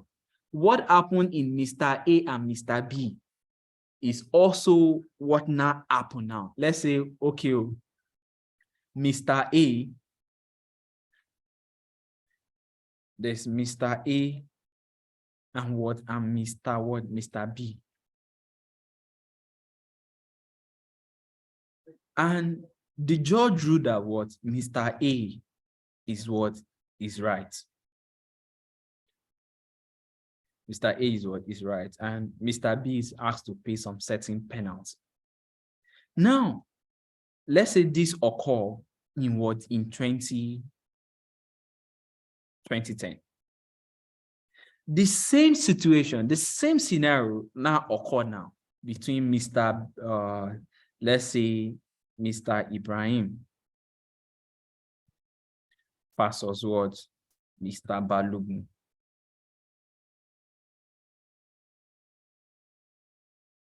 So what the court, when we say judicial precedent, is that, okay, we just say now that, okay, as the case that occurred between Mr. A and Mr. B in 2010, Mr. A is right. So here too, we are going to say that, the same thing, the same judgment that was used between Mr. A and Mr. B will also be applicable to Mr. Ibrahim and Mr. Balogun. Let's say this one now occurred in 2021. So we'll just check, is there any case before? Has there any scenario like that? But please, the scenario has to be the same. It has to be, the situation that occurred between Mr. A and Mr. B is also the same situation that occurred between Mr. Ibrahim and Mr. Balogun. Judicial precedent are previous court decision that are binding on on subsequent case with similar facts. Please don't forget, with similar facts. If the facts are not the same, then we are not going to apply it. If the facts are the same, let's say the case is about you give Mr. Ibrahim, Mr. A and Mr. B, okay, there's a credit there's a credit term. There's a credit term of what now? There's a credit term of 30 days. Mr. A give a credit to Mr. B now that, I'm going to give you a credit of 30 days. Within 30 days, you must pay me back. If you did not pay back within 30 days, I'm going to charge interest of of 5%. And Mr. B now is now saying that, okay, let's now say, for example, now, Mr. A now paid the actual amount after 30 days. Let's say in 40 days, he paid what? He paid the actual amount, excluding the interest. Then Mr. A now take what now? Mr. B to court. That okay, well, based on the contract that between me and you, if you pay within what? Within 30 days, I'm not going to charge you interest, 5% interest. But you paid afterward now. You pay after 30 days. So I'm going to charge you what? Interest of 5%, which you have not paid. So let's not say now that's the reason why the matter was taken to the matter was taken to the court. And the court ruled that, oh, Mr. Bill, you have to pay the interest of 5%. Because that was the agreement. If that same situation now also occurred to Mr. Ibrahim and Mr. Balogun now, what the court will just use is, okay, oh, something like this have occurred in the past between Mr. A and Mr. B.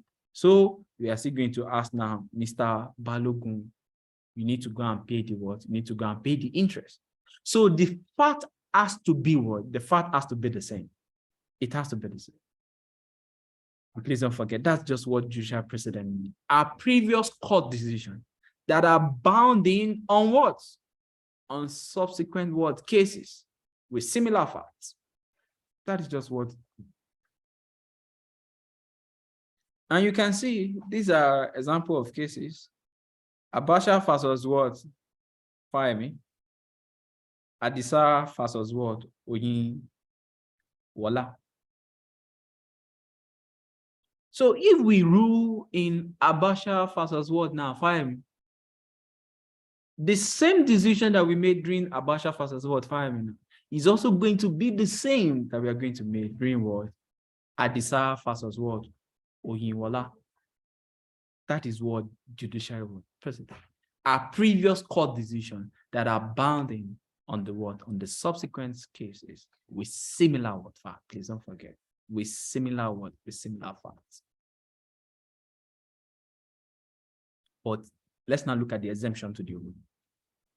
A court may not follow the word, may not follow the decision of what? Of higher court or himself under the following decision. Okay, sorry, let me explain this first.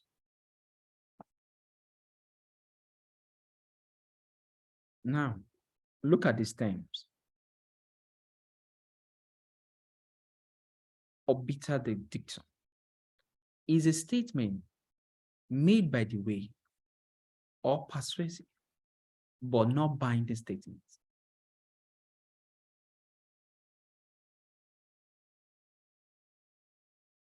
But not what? But not binding what? Statements. Non-binding is that, okay, oh, I can say that what? This thing is applicable to this situation based on what occurred. But maybe that is to what? To Lagos now.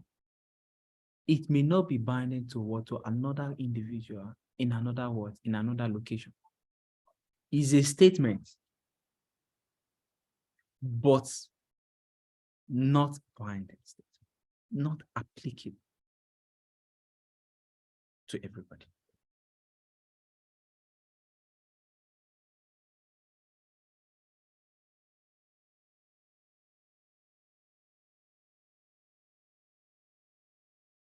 Now, in what situation can we now what? In what situation can we now use that?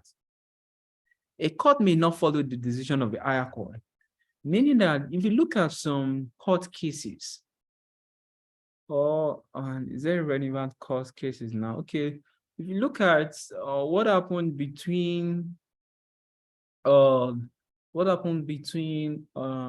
Adeleke and the former governor of Osun State.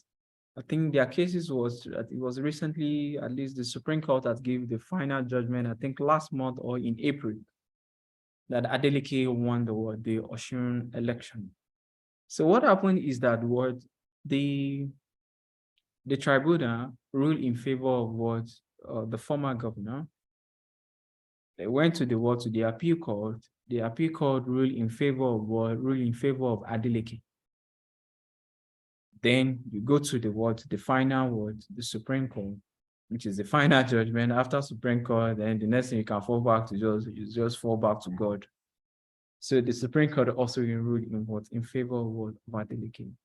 So why is it now that, okay, the tribunal said that, oh, is this guy that win? The appeal court said that, well, is this guy? Why the Supreme Court also said that, is this guy?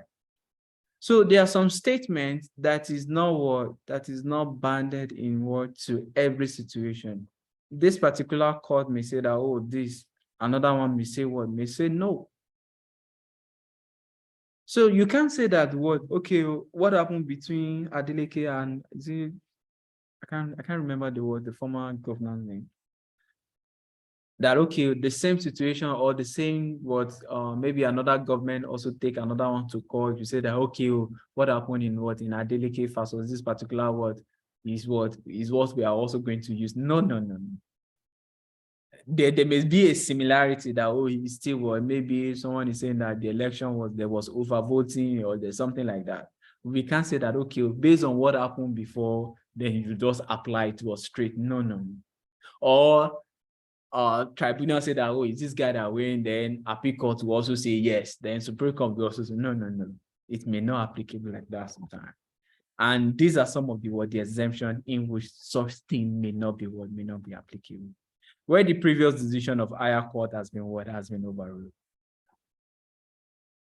Because tribunal now, the appeal court is more superior to tribunal, and the Supreme Court is more superior to that. That's one. The next one is that where there are conflicting authority of some superior court on the matter.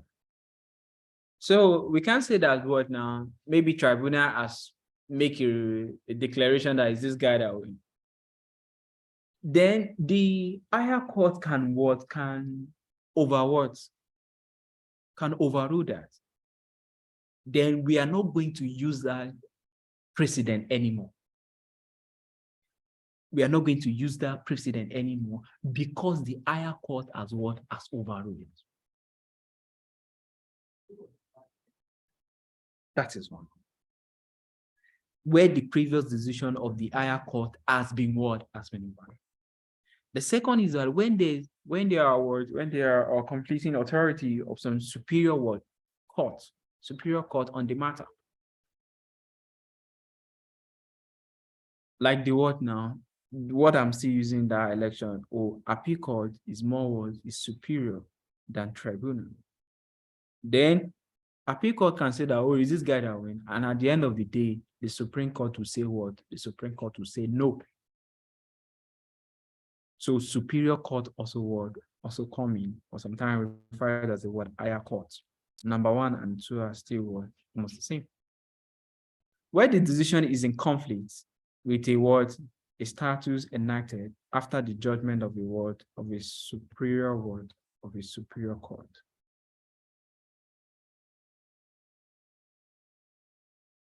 And another one is that when the decision is similar or is exactly the same with a previous judgment. Where the decision is similar or it is exactly the same with a previous judgment. Where the decision not to follow the previous decision could promote the cause of justice.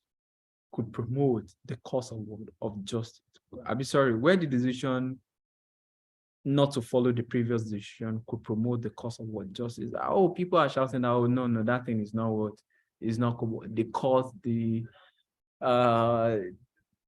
judgment of that particular court is not people started having all sorts of things like that. And if it is not going to promote continue justice, we may not use that particular precedent.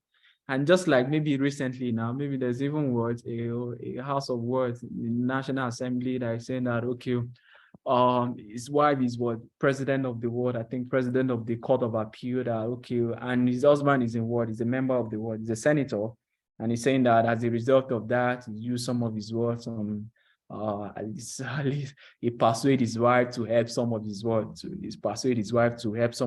his colleague. Because his wife is I think I forget his name, sure. Bukachi or something like that. I can't really remember. But he's a work, I think he's a sitting senator in the world in the floor of Senate. And his wife is what? His wife is the president of the, I think, Court of Appeal. And he said that he won't say it on his wall on the floor of the words in the meeting, and that okay, he even use his word, his personal, his influence, that his wife and some of the things like that. And you can see how crazy some of the words of our senator is. So, and the last one under the words, the last one under the primary source, and this is where we are going to work. This is where we are going to stop for today. In the next section, we'll be looking about the word, the secondary, and please, you can try as much as possible to read that. It's more of what is more of theory, and it's more of theory. That's what is law and is applicable everywhere so far that you're using the word, the same regulation. So it may somehow be what, may somehow boring, but just try as much as possible. Let's take it away. Just try, and God will make it easy for every one of us. I pray that we are going to pass. So the last one under the word, the primary source, is the word delegated word legislation. Delegated legislation comprises what law that are not passed by the legislation. It's not as if the National Assembly that pass it, but by a government agency or a person who authorize a partner to the authority to make the same under the word status. Meaning that what now, there are some legislation that is not coming from the National Assembly. There are some legislation that can be coming from the Federal Inland Revenue. That, okay, you should file your VAT now within 10 days at the end of every month. So there are some law that the ministry or the department, an agency of government, can also come up with, not necessarily that it is coming from the word from maybe the state house or assembly, or it's coming from the word from the National Assembly. That's what we call delegated word legislation. Maybe as a result of their expertise on that particular field. The Federal Inland Revenue can come up with such. The Nigerian Custom can come up with such. Not necessarily that it has to be a law that is coming from National Assembly, but it will be a body that is established by the National Assembly or the State House of Assembly.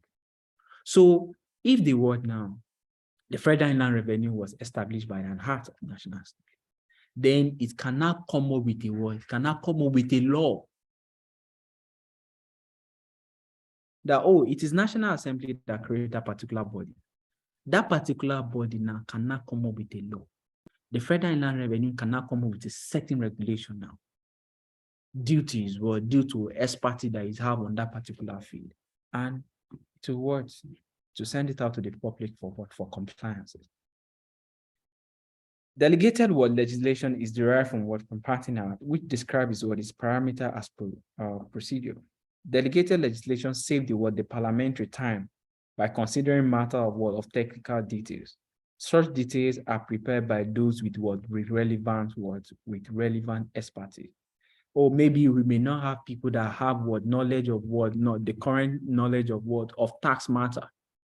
So the National Assembly may not be having to sit on that particular matter again. So they will just, the Federal Inland Revenue or the State Board of the State House of Assembly may not be sitting on that particular matter. They will just give it to the State Internal Revenue, should deal with such due to their expertise on that particular field. That is what we call delegated legislation. Is not coming from the National Assembly, is not coming from the State House of Assembly, but is coming from body that is established by the word, that is established either by the state or by the National Assembly. So instead of the word for them to be sitting on that, it passes through first reading, second reading, third reading, the State Internal Revenue can just come up with the regulation. Based on this situation, we should do it this way, we should do it that way. And that's just it. So it will also save the parliament from time as well. Okay, so that is that about the word. That is that about the the primary word, the primary source. Please, sorry for taking your time. You can, the remaining one that is what that is left is the word, is the secondary words, the secondary sources. Under the primary sources, we have what? Under the primary source, we just have what? We have 4. Under the primary source, please don't forget, we have how many? We have 4 sources. The received English law. The received English law is divided into how many? It's further divided into 3. Common law, equity, the statutes of general application. Then we have the legislation. Then we also have the words judicial precedent, and we also have the last one that we just is what? Delegated word legislation. Then under the word, the secondary. Under the secondary, we have that of the word, the customary or the Islamic law. Please, you can have a look at it. When you say Islamic law, is more of what? Sharia. Then we also have the word, the third one, sorry, the second one to be what? International word, international law. So those are just the word, the 2 that is what? That is left. This is one of what? Of secondary words, secondary sources. The secondary source of Nigerian law, international law, and we also have what we call the word, the customary, or the word, the Islamic word, or the Islamic law. And there are some states in what in Nigeria as well that use this particular word, that use this particular law, especially those in the world, in the courts. Even in Kwara State as well, the Sharia word, the Sharia courts. So we are still going to be talking about the word, the court system in what in Nigeria. Then we'll be looking at what, okay, what are the composition of the Sharia court as well, what are the customary court and the rest like that. So just have a look at the words, this particular, the remaining 2, the Islamic law, and also look at the word, the international law. So let me take your time. Sorry for that. So what we talk about in end product, please just have a look at the words, have a look at the secondary word, have a look at the secondary source. Then we just basically talk about what the key things, which is the sources of Nigerian law. The sources of Nigerian law can come from what? From 2 parts, the primary and the what? And the secondary. Then we look at the word, the meaning of law. For something to be a law, it has to be a what? Something that, oh, if there's a concept, if there's a breaches of it, there will be what? There will be consequences, there will be penalty for it. Then we look at the word, the business law. We have different types of law, but what we are considering here is about business. Whether it's the word, the company law, the contract law, the agency, the sales of goods, the trademark, the copyright, anything, any law that has to do with what company, that has to do with commerce. Yeah, that's what we are interested in. And why do we need to have law? Why do we need to have law? Why do we need to have all this law? What is the objective of it? So that it will guide the government. And those that I am breaking it down for you as well, that, oh, the sources of this law, the reason for it can come from 3 perspectives. It can come from the angles of the government. It can come from the angles of the world, who is paying it.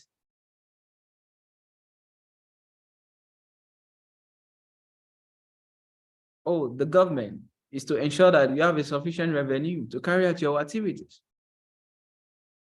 That's why we need to have law. The law is also meant to what? So, tell the what? The rate that as a taxpayer, these are the what? The rate, these are the tax that you are going to what? These are the tax that you are going to pay. So that it will aid our what? It will aid our plan. Oh, if your annual salary now is above what? 3.2, then you know that's what the government is going to ask you to pay what? A rate of what? Of 24%. So that will guide us in our own what? It will guide us in our own budgeting. So tax law is meant to also protect the world, the taxpayer as well. The protection of the taxpayer and business from arbitrary what? Taxation. To avoid errors. That's why we need to have what? We need to have all this word, all this law. Then we look at the classification of law, the private, the public, the civil, the criminal, the municipal, the international, the written, and we also have the unwritten. Before we go on to the final part, which is the sources of the Nigerian law. The sources of the Nigerian law can be from the primary sources and the secondary sources. Under the primary sources, we have the received English law, the Nigerian legislation, the case law, or sometimes we call it the word a judiciary precedent, and we also have the word the delegated word legislation. Then under the word the secondary sources, we have the customary law, or sometimes we call it the word Islamic law, and we also have the word the international law. Those are the two that we have in words. Those are the two that we have under the word the secondary. And some words, even just like I make mention earlier, we can also have, but that is not part of what was mentioned in our syllabus. Another sources under the secondary can be some word from newspaper, some legal dictionary, some essay, some books can also serve as a word, as a secondary word, as a secondary sources as well. So thank you, everyone. Sorry, because it's on my words. It's no more of word. There's no really word. There's no computation here. Just try as much as possible, understand the word, the key things that is there. And I pray that God will make it easy for every one of us and we'll pass by God's grace. So this is where we are going to stop by God's grace. And sorry, I think we could have the class during the last week, but my colleague lost his word is that, so therefore how the class was not available. Even me, I forget about the time. At least we started late. It's supposed to be around 11. So I'm just the second lecturer. But next week, I pray at least Mr. Aziz can also take it up. I will also come in as the lecturer is progressing as well. So thank you, everyone. And this is where we are going to stop for today. And thanks for joining as well. See you in the word in the next week by God's grace, and have a wonderful week ahead. Thank you, everyone, for staying tuned. So much. We appreciate that. And Thank you. Thank you so much. Thank you, Mark.